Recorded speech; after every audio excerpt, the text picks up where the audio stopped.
아, 물론 많죠. 많은데. 돈이 없어요. 돈을 줘.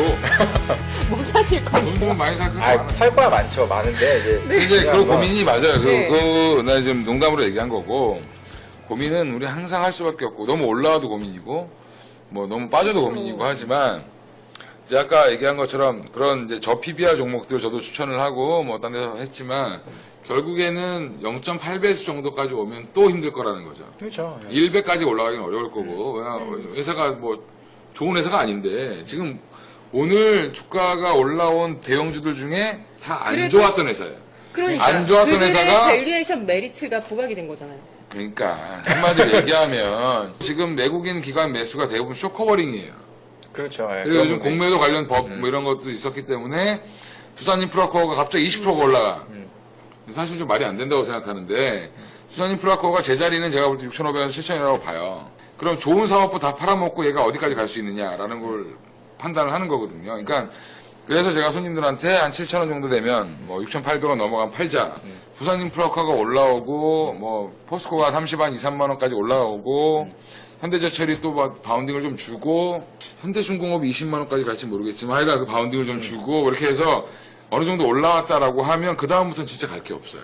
그러니까. 그러면 다시 어디로 가냐? 네. 돈은 또 다시 성장주로 갈 그렇죠. 수밖에 없다라고 보는 거예요. 또 그 왜냐면- 시대의 성장주로 또 그렇지. 가겠지.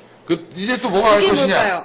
그게 뭐 VR이 됐든 뭐 뭐 여러 의료가 가지 됐든 있을 수 바이오가 있겠죠. 됐든 네. 뭐 신약이 됐든 그거는 그때에 따라 또 그때 틀린 또, 거예요. 어. 또 이제 폭스바겐 같은 것처럼 또 아무래도 전기차가 또 갈 수도 그렇지, 있는 그렇지, 거고, 그렇지. 뭐 OLED가 또 갈 수도 있는 거고. 근데 지금 네. 오늘 시장의 전체적인 그 흐름은 뭐냐면 대형주에서는 낙폭과대에서 뭐 한 4년, 3, 4년 동안 계속 주구장창 빠졌던 종목들. 그러니까 52주 신고가가 아니라 한 3년 신저가를 때렸던 종목군들이 이제 바닥에서 50주 신저가 때리는 애들은 한 50%에서 뭐 많은 건 한 70%뭐 이상 이제 올라오는 흐름이 나타났고, 반대로 그동안에 성장주라고 했었던 종목군들은 좀 많이 조정을 받아요. 그나마 좀 잘 버티고 있던 OLED까지도 최근에 이제 조정을 좀 받고 있으니까 아직은 고민할 때는 아니라고 봐요. 아직은 네. 그래도 조금 더 올라갈 수 있는 폭이 남아 있다. 그러니까 뭐가? 둘 다. 아니 그 밑에서 올라오는 것도 그렇고 이제 최근에 많이 그 고점에서 좀 흔들리는 것들도 뭐 기본적으로 어느 정도 가격적인 저점만 좀 잡아놓으면 반등이 들어갈 테니까 크게 막 이렇게 급락을 가거나 이제 이런 상황으로 갈 거라고 생각하지는 않는다는 거죠. 그렇지. 그러니까 이게 왜 이런 고민에 우리를 왜 이런 고민에 빠지게 만들었냐면 종목 교체를 해야 될까요? 이게 이것 때문에 그런 현금을 거예요. 갖고 있어야 될까요? 여기서 이렇게 1920에서 이렇게 한 번에 개구리 네. 땅 뛰어 넘어가니까 이게 머리가 아파지는 거야 갑자기. 예? 외국인들이 이때부터 이렇게 땅 하잖아. 아, 급격하게 외국인들이 순매수 들어오고 환율이 1240원부터 1200원대까지 급락을 하니까 여기에서의 밸런스가 확 틀어져 버린 거죠. 방향성이. 네. 두산인프라코어 같은 경우에는 일단 제 기준으로 봤을 때는 단기적인 목표가는 채웠다라고 봅니다. 포스코가 뭐 한 5년 빠졌다고 그랬나? 7년 빠졌다고 그랬나? 6년 정도 내렸다고 했잖아요. 그러면 제가 볼 때는 최소 2년 이상 상승은 들어간다. 왜냐하면 이제 화학주가 2014년도 하반기 SK이노베이션이나 정유주 이런 거 막 급락을 했을 때 거기서부터 지금 SK이노베이션에 7만 뭐 한 5천 원 정도까지 빠졌다가 지금 15만 원 넘어갔거든요. 아, 네네.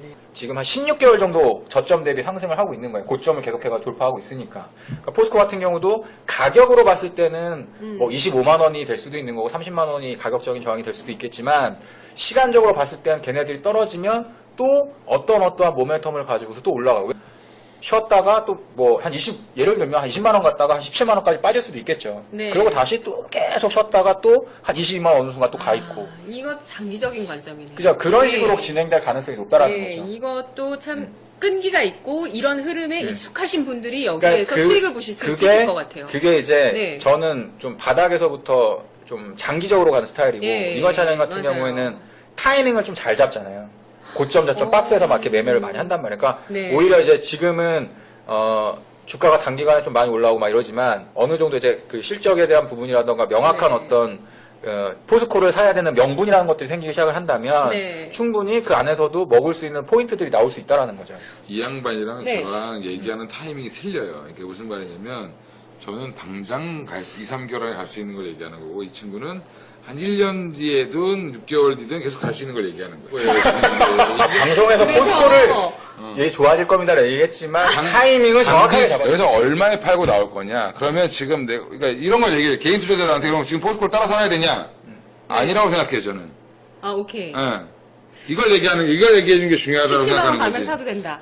17만 원 이제 안 오죠, 당분간. 여기에서 20만 원을 깨고 밑으로 빠진다라고 하면 사야 돼요. 근데 여기서 그치. 더 치고 나가면 사면 안 돼. 왜? 물려. 두산 인프라에 지금 따라 들어가. 그럼 먹을 거 1,000원밖에 없어요, 내가 볼 때. 오늘 20%나 올랐어요. 그러니까 그런 건 따라 들어가는 게 아니라는 거지, 이제. 우리가 우리가 4,000원에서 6,000원까지 간 거죠. 그러니까 우리가 그렇죠. 얘기를 맞아요. 한다고 해서 그런 걸 지금 잘못 따라 들어가면 이제는 보유한 사람이 언제 그렇죠. 팔고 나오냐의 타이밍의 싸움인 거에 들어가지 마시라. 네.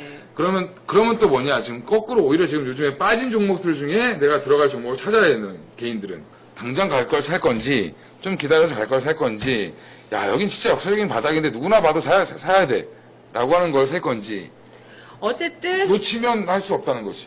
우리 정보의 시간에는 그날 살만하다라고 판단이 되는 아이, 그럼요. 추천 종목을 두 분이 또 가지고 와주십니다. 와주시니까 아니 일단은 내가 얘기하는 건 한번 쳐봐줄 수는 있어. 아, 저도 많이 그래요. 이게 왜 그러냐면 치고 나가려고 하는 네. 종목을 알려도 왜냐면 기다림을 좀 짧게 해드리기 위해서 네네. 그렇게 얘기를 하지만 그게 우리가 이제 주간 단위 방송을 하잖아요. 네네네. 근데 이제 뭐 주간 단위다 보니까 화요일부터 무조건 올라가는 종목을 찾기는 사실 어렵거든. 뭐 SFA 같은 경우는 처음 맞았잖아. 네, 좀 올랐다가 최근에 이제 OLED 관련주들도 좀 많이 흔들리고 있어요. 양호하죠, 뭐 이 정도면 그래도. 그 양호한데 네. 양호한데 여기서 산 사람 생각해봐요. 65,000원에 샀어. 아니 거기서 사시면 안 되죠. 그 결론적인 얘기 여기 많이 샀다니까. 누가 그러니까 누가 샀으니까 여기 올라가요. 만나는 거 아니야 이거. 네, 누군가는 저걸 샀으니까 만들어졌는데 중요한 건 이제 OLED 쪽이 그렇게 얘기하시면 크게 얘기해서 65,000원에 샀는데 10% 손실 나셨네. 네. 예, 고점에 아, 사신 분들. 근데 이제 네. 최근에 이제 OLED 관련주가 흔들리는 그 이유를 알아야 돼요. 하나는 일단 발주가 나와버렸어. 그 전에 이제 주가가 올라갈 때는 기대감으로 올라갔거든요. 근데 지난번에도 제가 이제 SFA라던가 OLED 관련주 투자하는 방법에 대해 설명드릴 때 네. 발주가 나면 주가는 한번 꺾일 수 있습니다. 어. 그리고 다시 그게 이제 실적으로 꽂혀서 매출액으로 잡히고 이제 실적 발표를 하면 다시 또 그 실적에 대한 기대감으로 또 주가가 한번 올라가고 그리고 또 그 사이에 또 발주가 수주가 나오면 또 이제 그렇게 반복이 되는데 일단은 시장에서 좀 기대했었던 삼성전자에서 이제 발주가 실제적으로 나왔기 때문에 그게 이제 현실화가 돼버린 거지. 기대가 이제 현실로 바뀌니까 네. 오히려 이제 차익 실현이라던가 이런 그렇죠. 부분이 나온 거고 또 하나는 이제 AP 시스템이 사실 OLED 쪽에서 대장주 역할을 했었었는데 AP 시스템이 위에서 이제 쳐맞고 있어요. 근데 이제 그 사이에 삼성전자에서 가지고 있었던 AP 시스템의 지분을 뭐 다른 쪽으로 이제 블럭들로 넘겼다. 그러니까 이제 AP 시스템이 더 이상 삼성전자의 뭐 후광을 노리기가 힘들다. 뭐 이런 전망도 있지만 또 반대로 그걸 또 반대로 해석하는 새끼들이 있어. 삼성전자가 빠져나감으로써 다른 뭐 LG 쪽에다도 납품을 할 수 있는 루트가 생겼다고 하는 건 말도 안 되는 거고 그 삼성전자가 갖고 있었던 의미 있었던 그 2대 주주 정도 수준의 그 지분이 다른 쪽으로 물량이 넘어갔다라고 하는 거는 어찌됐든 약간 긍정적인 이슈로 그 보기에는 좀 힘들고 네. 그게 이 대장주가 흔들리다 보니까 일단 얘네들도 좀 밸류로 비싸요. 제가 비하인드를 얘기해도 되나 모르겠네. 공시를 못하고 수주. 3월 말 넘어야 공시를 할 수 있다고 그러더라고요. 네네. 그래서 지금 이미 이게 어마어마한 걸 받았는데 지금 이거 그래서 바닥에서 지금 18,000원 미치면 무조건 사야 된다고 얘기하고 있는 애들이 있어. 네네네. 인터넷 방송이니까 얘기하는 거예요. 이제 SFA는 제가 지난번에 얘기 드렸던 것처럼 6만 원이 깨지면 사야 된다. 6만 원 밑으로 오면은 조금 매수에 대한 관점이지 올라갈 때는 쫓아가지 말라고 이제 얘기를 드렸던 게 이제 그런 내용들인 네네네. 거죠. 그럼 지금쯤에 OLED 주 관련주들 뭐 메리트 있다는 말씀이시네요.